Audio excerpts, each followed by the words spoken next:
أعوذ بالله من الشيطان الرجيم بسم الله الرحمن الرحيم إن الله لا يستحيي أن يضرب مثلا ما بعوضة فما فوقها فأما الذين آمنوا فيعلمون أنه الحق من ربهم وأما الذين كفروا فيقولون ماذا أراد الله بهذا مثلا يضل به كثيرا ويهدي به كثيرا وما يضل به إلا الفاسقين صدق اللہ العظیم۔ ان آیات کا گزشتہ آیات کے ساتھ تعلق اور ربط یہ ہے کہ گزشتہ آیات کے اندر اللہ تبارک و تعالی نے کفار کو ایک چیلنج دیا تھا، ایک دعویٰ کیا تھا کہ اگر تمہاری بات مان لی جائے کہ نعوذ باللہ یہ اللہ کا کلام نہیں ہے، یہ ایک شاعر کا کلام ہے، ایک کاہن کا کلام ہے، تو حضور علیہ السلام بھی عربی ہیں اور تم لوگ بھی عربی دان ہو، تم فصاحت اور بلاغت کے اندر بہت آگے ہو، تم لوگ بھی اور جو تمہارے معین اور مددگار ہیں ان کو بھی اپنے ساتھ ملاؤ اور اس جیسا کلام لے کر آؤ۔ اگر اس جیسا کلام نہیں لا سکتے تو قرآن پاک کی کوئی 10 صورتیں ہی لے آؤ، اگر 10 صورتیں نہیں لا سکتے تو ایک صورت ہی لے آؤ۔ تو یہ پیچھے اللہ تبارک و تعالی نے ایک چیلنج دیا تھا، تو کفار نے اس کلام پاک کے اوپر ایک اعتراض کیا ہے، ایک سوال کیا ہے، تو اللہ تبارک و تعالی ان آیات کے اندر ان سوال کا اس کا جواب عطا فرما رہے ہیں۔ پہلے آپ یہ بات سمجھیں کہ ان کا سوال کیا تھا، کفار کا اعتراض کیا تھا، وہ کیا اعتراض کرتے تھے؟ وہ یہ کہتے تھے کہ اللہ تبارک و تعالیٰ کی ذات بہت بڑی ذات ہے، اور اسی طریقے سے اللہ تبارک و تعالیٰ کا کلام، اس کی عظمت، اس کی رفعت بہت زیادہ ہے۔ تو جب اللہ تبارک و تعالیٰ کی ذات اتنی بڑی ذات ہے اور اللہ تبارک و تعالیٰ کا کلام بھی بہت بلندی کے اوپر ہے اپنی عظیم الشان ہونے کی وجہ سے، تو پھر اس کلام کے اندر چھوٹی چھوٹی چیزوں کا جو حقیر ہیں، ذلیل چیزیں ہیں، ان کا تذکرہ کیوں ہے؟ اتنے بڑے کلام کے اندر چھوٹی چھوٹی چیزوں کا تذکرہ نہیں ہونا چاہیے کہ جس طریقے سے اللہ تبارک و تعالیٰ نے مکھی کا تذکرہ کیا ہے قرآن پاک کے اندر، مچھر کا تذکرہ کیا ہے، مکڑی کا تذکرہ کیا ہے۔ وہ یہ کہتے ہیں کہ یہ مکھی، یہ مچھر، یہ مکڑی، یہ ایک حقیر اور ذلیل جانور ہیں۔ جب یہ حقیر اور ذلیل جانور ہیں تو اتنی عظیم الشان کلام کے اندر ان کا تذکرہ کیوں ہوا؟ کہ جب اللہ تبارک و تعالیٰ کی ذات اتنی بڑی ذات ہے تو اتنا بڑا اس کا کلام ہے، تو بڑے کلام کے اندر چھوٹی اور حقیر چیزوں کا تذکرہ نہیں ہونا چاہیے، یہ ان کا سوال تھا۔ تو اللہ تبارک و تعالیٰ اس کا جواب عطا فرماتے ہیں۔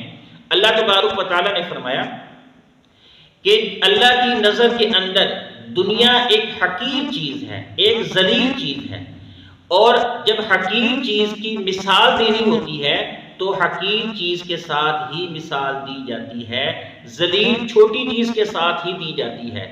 جب ایک حقیر چیز کی دوسری حقیر چیز کے ساتھ مثال دینا یہ عقل اور بلاغت کے خلاف نہیں ہے بلکہ عین اس کے مطابق ہے۔ تو اللہ تبارک و تعالیٰ فرماتے ہیں ان اللہ لا یستحیی ان یضرب مثلا ما بعوضۃ فما فوقها، کہ اللہ تبارک و تعالیٰ اس بات سے بالکل بھی نہیں شرماتا، نہ حیا کرتا ہے کہ ایک مچھر کا تذکرہ کرے یا ایک مکھی کا تذکرہ کرے۔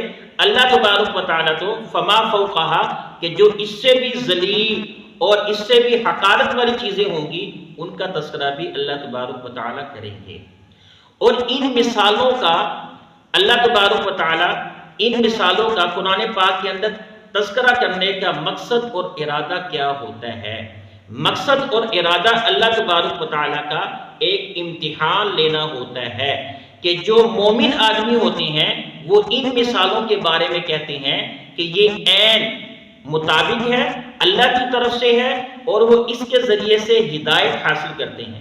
اور جو کافر لوگ ہوتے ہیں وہ کہتے ہیں کہ نعوذ باللہ ایسی مثالوں سے ایسی مثالوں کو بیان کرنے کا اللہ تبارک و تعالیٰ کا قرآن پاک کے اندر کیا مطلب ہے، کیا ارادہ ہے، کیوں ان مثالوں کا تذکرہ کیا ہے؟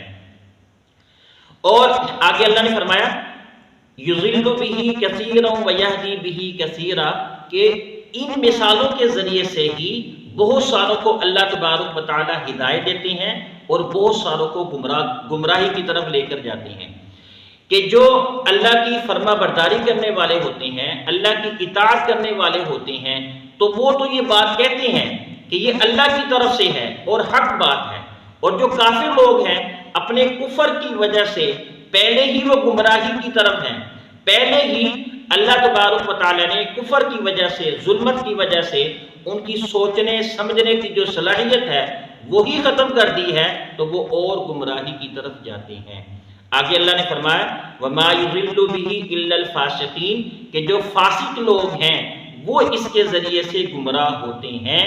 مومن آدمی ان مثالوں سے یا قرآن پاک سے گمراہ نہیں ہوتے۔ اب فاسقین کا مطلب کیا ہے؟ فاسقین یہ فسق سے لیا گیا ہے۔ فسق کا معنی ہوتا ہے خروج اور باہر نکل جانا۔ لغت عرب کے اندر فاسقین فسق سے لیا گیا ہے۔ فسق کا معنی ہوتا ہے خروج اور باہر نکل جانا۔ شریعت کی اصطلاح میں کہتے ہیں کہ جو اللہ تبارک و تعالیٰ کی اطاعت اور فرما برداری سے نکل جائے اس کو فاسق کہا جاتا ہے۔ اب یہ اللہ کی اطاعت اور فرما برداری سے نکلنے والا اللہ کے ساتھ کفر اور انکار کے ساتھ بھی ہو سکتا ہے، اور اللہ کی بدعملی، اللہ کی نافرمانی کی وجہ سے بھی ہو سکتا ہے۔ کہ جو آدمی اللہ کی نافرمانی کرتا ہے، اللہ کے ساتھ کفر کا انکار کرتا ہے، تو وہ کبھی بھی اس کو ہدایت نہیں مل سکتی، کبھی بھی اس کو ہدایت نہیں مل سکتی۔ کیوں؟ کہ کفر کی وجہ سے پہلے ہی اس کی جو سوچنے سمجھنے کی جو صلاحیت ہے وہ ختم ہو چکی ہے، پہلے ہی اس کے آگے اندھیرا ہی اندھیرا ہے، ظلمت ہی ظلمت ہے، تو اس کو ہدایت کس طریقے سے حاصل ہو سکتی ہے؟ پہلے تو وہ اپنے اندر سے ظلمت کو ختم کرے گا، پھر اللہ تبارک و تعالیٰ اس کو ہدایت نصیب فرمائیں گے۔ آگے اللہ تبارک و تعالیٰ دو باتیں فرما رہی ہیں۔ ایک بات الذین ینقضون عہد اللہ من بعد میثاقہ، اللہ نے فرمایا کہ فاسق وہ لوگ ہیں کہ جو اللہ کے عہد کو توڑتے ہیں اس کو مضبوط کرنے کے بعد۔ اب اللہ کا عہد کون سا ہے؟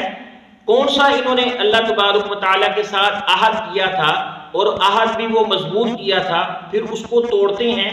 کہ عالم ارواح کے اندر اللہ تبارک و تعالیٰ نے سب روحوں سے یہ اقرار کیا تھا، یہ وعدہ لیا تھا کہ تمہارا رب کون ہے، تو سب نے بیک زبان ہو کر کہا تھا کہ آپ ہمارے رب ہیں، آپ ہمارے پالنے والے ہیں۔ جب انہی روحوں کو دنیا کے اندر بھیجا گیا، اور ان کو سمجھایا گیا کہ تمہارا پالنے والا، تمہارا خالق مالک ایک اللہ تبارک و تعالی ہے، لیکن انہوں نے انکار کر دیا۔ انہوں نے وہ جو اللہ تبارک و تعالی سے عہد کیا ہوا تھا عالم ارواح کے اندر، اس کو ہی بلا بیٹھے، اس کو ہی توڑ دیا۔ جب اللہ تبارک و تعالیٰ کے عہد کو ہی توڑ دیا، تو جو اللہ تبارک و تعالیٰ نے دنیا کے اندر کتاب بھیجی ہے، آسمانی کتاب، تو وہ اس کے ذریعے سے ہدایت کس طریقے سے حاصل کر سکتے ہیں؟ جب وہ اپنے رب کو ہی بلا گئے ہیں، جب انہوں نے اپنے رب کو ہی بلا دیا ہے، تو وہ اس کتاب کے ذریعے سے ہدایت حاصل کیسے کر سکتے ہیں؟ سوال ہی پیدا نہیں ہوتا۔ تو آگے اللہ نے فرمایا کہ وَيَقْطَعُونَ مَا أَمَرَ اللَّهُ بِهِ أَن يُوصَلَ، کہ ان کو توڑتے ہیں کہ جن کو اللہ تبارک و تعالیٰ نے حکم دیا ہے جوڑنے کا، ملانے کا۔ کہ اللہ تبارک و تعالیٰ نے حکم دیا ہے کہ پہلے تو انسان کا تعلق اپنے رب کے ساتھ ہے، اپنے اللہ کے ساتھ ہے، اس تعلق کو بھی توڑتے ہیں، اور دوسرا تعلق بندے کا اپنے ماں باپ کے ساتھ ہوتا ہے، پھر اپنے رشتہ داروں کے ساتھ ہوتا ہے۔ اللہ نے حکم دیا ہے کہ اپنے ماں باپ کے ساتھ تعلق کو توڑو نہ بلکہ جوڑ کر رکھو، اپنے رشتہ داروں کے ساتھ تعلقات کو توڑو نہ بلکہ جوڑ کر رکھو۔ اسی طریقے سے آپ کے جو پڑوسی ہیں، آپ کے جو دوست احباب ہیں، اللہ نے حکم دیا ہے کہ ان کے ساتھ جوڑ کر رکھو، ان کے ساتھ توڑو نہیں۔ تو جب اللہ تبارک و تعالیٰ کے تعلق کو توڑتے ہیں، ماں باپ کے تعلق کو توڑتے ہیں، رشتہ داروں کے تعلق کو توڑتے ہیں، اور پھر دوست احباب کے تعلق کو توڑتے ہیں۔ توڑنے کے بعد اللہ نے فرمایا وَيُفْسِدُونَ فِي الْأَرْضِ، اور وہ زمین کے اندر فساد کو برپا کرتے ہیں، کہ جب اللہ کے ساتھ تعلق کو بھی توڑ دیا اور ماں باپ کے تعلق کو بھی توڑ دیا، رشتہ داروں، دوست احباب، پڑوسیوں کے تعلق کو بھی توڑ دیا، کہ جن کو جوڑنے کا اللہ نے حکم دیا ہے، تو پھر دنیا کے اندر فساد برپا ہی ہونا ہے، دنیا کے اندر لڑائی جھگڑے ہی ہونے ہیں، دنیا کے اندر فتنہ فساد ہی برپا ہونا ہے۔ آگے اللہ نے فرمایا اولئک هم الخاسرون، کہ یہی لوگ خسارہ اٹھانے والے ہیں، کہ جو اللہ کی نافرمانی کرنے والے ہیں۔ آگے اللہ نے فرمایا کیف تکفرون باللہ وکنتم امواتا فاحیاکم ثم یمیتکم ثم یحییکم ثم الیہ ترجعون۔ اللہ تبارک و تعالیٰ ان آگے والی دو آیات کے اندر اپنے احسانات اور اپنے انعامات کو گنوا رہی ہیں، کہ جو اللہ نے اپنے بندے کے اوپر کیے ہیں۔ اللہ فرماتے ہیں کیف تکفرون باللہ، کہ تم اللہ کا انکار کس طریقے سے کر سکتے ہو، حالانکہ وَكُنْتُمْ أَمْوَاتًا فَأَحْيَاكُمْ، کہ تم مردہ تھے، پھر اللہ تبارک و تعالیٰ نے تم کو زندہ کیا، تم کو حیات دی۔ اموات موت سے ہے، موت کہتے ہیں بے جان چیز کو۔ انسان کی ابتدا کو دیکھا جائے کہ انسان جب ایک بے جان ذروں کی شکل کے اندر تھا، منجمد ذروں کی شکل کے اندر تھا، غذا کی شکل کے اندر تھا، بہنے والی چیزوں کی شکل کے اندر تھا، تو ان تمام جو بے جان ذرات تھے ان کو اللہ تبارک و تعالیٰ نے ایک جگہ پر جمع کیا۔ جب ایک جگہ پر جمع کرنے کے بعد اس کا ایک پانی بنایا گیا، پانی کے ذریعے سے اللہ تبارک و تعالیٰ نے انسان کو بنایا ہے۔ وہ پانی ماں کے پیٹ کے اندر جاتا ہے، بے جان چیز ہے، اور اس کے اندر اللہ تبارک و تعالیٰ حیات کو بخشتے ہیں، زندگی کو بخشتے ہیں، اور پھر ماں کے پیٹ سے دنیا کے اندر آتا ہے۔ اللہ فرماتی ہیں کہ بتاؤ کیف تکفرون باللہ وکنتم امواتا فاحیاکم، کہ کیسے تم اللہ تبارک و تعالیٰ کا انکار کر سکتے ہو، حالانکہ تم کو حیات دینے والا، تم کو پیدا کرنے والا، تم کو بے جان ذروں سے ایک حیات، ایک زندگی بخشنے والی ذات اللہ تبارک و تعالیٰ کی ذات ہے۔ آگے اللہ نے فرمایا ثم یمیتکم ثم یحییکم، کہ جب تم اپنی مقررہ مدت پوری کر کے دوبارہ پھر فوت ہو جاؤ گے، ثم یحییکم، دوبارہ پھر اللہ تبارک و تعالیٰ کل قیامت کے دن تم کو اپنے سامنے کھڑا کرے گا۔ جب انسان کی ہڈیاں ختم ہو جائیں گی، گوشت پوش ختم ہو جائے گا، تو پھر اللہ تبارک و تعالیٰ دوبارہ پھر اپنے سامنے کھڑا کرے گا، ثم الیہ ترجعون، اور پھر تم اسی کی طرف لٹائے جاؤ گے۔ یہ سارا کام جب اللہ تبارک و تعالیٰ کر رہی ہیں تو اللہ کی نافرمانی یا اللہ کا انکار کیسے ہو سکتا ہے؟ اللہ تبارک و تعالیٰ کا انکار نہیں ہو سکتا۔ آگے مزید اللہ تبارک و تعالیٰ اپنا تعارف فرما رہی ہیں کہ هو الذی خلق لکم ما فی الارض جمیعا، کہ وہ ذات کہ زمین کے اندر ساری چیزیں، سب چیزیں تمہارے فائدے کے لیے بنائی ہیں۔ دنیا کے اندر دیکھیں کہ جو بھی چیزیں انسان استعمال کرتا ہے، کھاتا ہے، پیتا ہے، کپڑے پہنتا ہے، یا گھر ہے، مکانات ہیں، یہ زمین کے اندر ہی، زمین کے ذریعے سے ہی اللہ تبارک و تعالیٰ انسان کے لیے پیدا فرما رہی ہیں۔ ہر چیز کے اندر غور و فکر کر لو تو اللہ فرما رہی ہیں کہ هو الذی خلق لکم ما فی الارض جمیعا، کہ وہ ذات، اس ذات کا تم انکار نہیں کر سکتے کہ جس نے تمہارے لیے زمین کے اندر سب چیزیں پیدا کر دی ہیں۔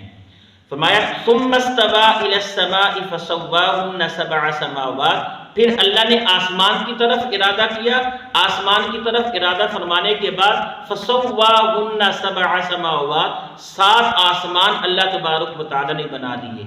جب یہ سارا نظام چلانے والی ایک اللہ کی ذات ہے تو پھر اللہ تبارک و تعالیٰ کا انکار نہیں ہو سکتا۔ جب اللہ تبارک و تعالیٰ کا انکار نہیں ہو سکتا، بندہ اللہ کی اطاعت اور فرما برداری کرے گا، تو پھر ان مثالوں سے، ان باتوں سے، قرآن پاک کے ذریعے سے اللہ تبارک و تعالیٰ بندے کو مزید ہدایات دیتے رہتے ہیں۔ اگر اللہ کی نافرمانی ہوتی رہے گی، اللہ کی اطاعت اور فرما برداری نہیں ہوگی، اللہ کے ساتھ بدعملی ہوتی رہے گی تو پھر مزید گمراہی کی طرف بندہ جاتا رہے گا۔ وَهُوَ بِكُلِّ شَيْءٍ عَلِيمٌ، اللہ تبارک و تعالیٰ کی ذات ہر شے کے بارے میں جاننے والی ہے۔ اللہ تبارک و تعالیٰ سے دعا ہے اللہ مجھے بھی اور آپ کو بھی عمل کرنے کی ساتھ ساتھ سمجھنے کی توفیق عطا فرمائے۔